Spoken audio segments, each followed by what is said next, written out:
it can't get much worse in 2021 than it was in 2020 for South Carolina. Just 2 wins and just not a very good football team, finishing 6th in the SEC East.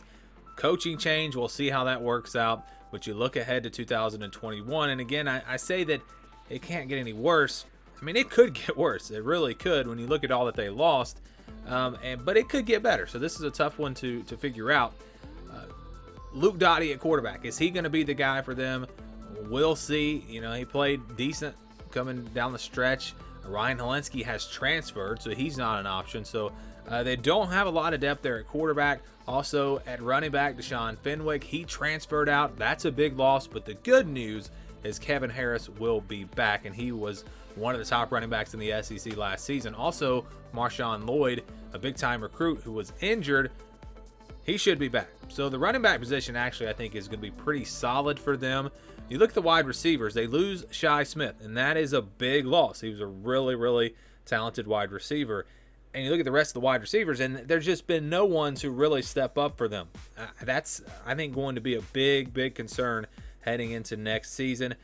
Someone's going to have to step up. Maybe it's Xavier Leggett. Maybe it's Josh Vann. Maybe it's the former quarterback, De'Carrion Joyner, or maybe he goes back to quarterback. Who knows what's going to happen this offseason with a new coaching staff. Again, you're probably going to see a lot of changes. Tight end, Keyshawn Toney, he transferred. Good news there, though, is Nick Muse will be back. He was a senior, going to come back for his extra year of eligibility. And on the offensive line, things look pretty solid. Sedarius Hutchinson, he is gone. He was a senior, but everyone else on the offensive line should be back. That's good news. So I expect this team to once again be able to run the football, but the passing attack, that's where I'm concerned about South Carolina's offense. We go to the defensive side of the ball. Kier Thomas on the defensive line, he transferred. Joseph Anderson transferred, so you lost a couple of good players there. Aaron Sterling and Jabari Ellis back for their 5th years. That's good news for South Carolina. I think this might actually be Jabari Ellis' 6th year. Anyways, they were seniors last year. And overall, you look at this defensive line, they've got a lot of talent. Jordan Birch and Zach Pickens, 2 big-time recruits who have played pretty well so far. Kingsley Ingebar will be back. So, yeah, they should have a really strong defensive line. When you look at the talent on this defensive line, it's really hard to figure out why they have not performed better, because they've got guys. They should have a very strong defensive line. And I think that's probably going to be their strength.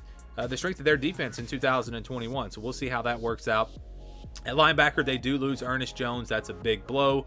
And this might be the weakness of this defense. They don't have a lot of guys with a ton of experience coming back there. Damani Staley, Sherrod Green, they'll be back. Brad Johnson. I mean, you got veteran guys, but guys that I don't think have really emerged as great players or anything like that. Muhammad Kaba, he'll be back, a young guy. So that's going to be interesting to see these linebackers and how that all plays out. And then in the secondary, of course, losing Israel Mukwamu and J.C. Horn, 2 really talented cornerbacks. That is a big, big blow. Also, Shiloh Sanders and Jamie Robinson, 2 safeties, transferred. So they're going to be hit pretty hard there in the secondary, another area where I'm going to be concerned. So I like the defensive line coming back. A lot of question marks at linebacker, a lot of question marks in the secondary. And it's just going to come down to how they answer those questions. Do these guys step up? When you have a new coaching staff, you're going to see a lot of transfers. And they lost a lot of guys, but they do have a lot of transfers coming in. And it kind of works both ways. So how do all of those guys, how do they work out? They got a quarterback transfer. Amarian Brown from Georgia Tech, very talented wide receiver. When we talked about the wide receivers a second ago, he's a guy that could probably be their go-to guy. That wouldn't surprise me at all. Really athletic kid.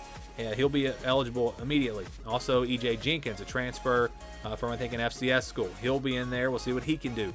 And again, a lot of guys coming in the portal. Jakeem Green, defensive tackle from Nebraska, 4-star guy.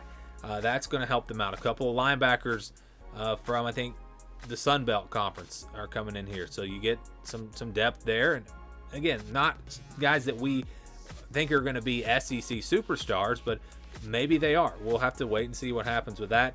David Spalding, a cornerback, coming in there. So there's a lot of questions for South Carolina. A new coaching staff, a lot of transfers coming in, a lot of transfers going out. It's very hard to really predict what's going to happen with this team. I don't think that you're going to see South Carolina get a lot better, but I think there's potential for them to get better.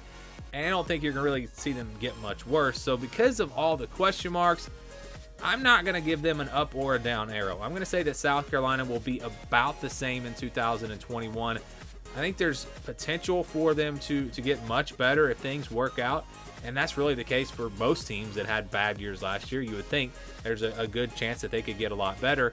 And I think there are some things in place for South Carolina to where they could be in that scenario where things could be a lot better for them. But there's just not enough for me to definitively say that South Carolina is definitely going to be better in 2021. So I think it's a similar year. You know, if they win a couple of games in the SEC, win their non-conference games, of course you got Clemson, so you're probably not going to win that game. It's going to be tough. It's going to be tough for this team to get a bowl game, to get to a bowl game. I think it's possible, especially with Tennessee being vulnerable and Vanderbilt is probably not going to be very good. So there is a path for South Carolina, I think, to make it to a bowl game. And if they're able to do that, I would say next year will be a success. But just overall looking at this team, I think they're going to be very similar in 2021.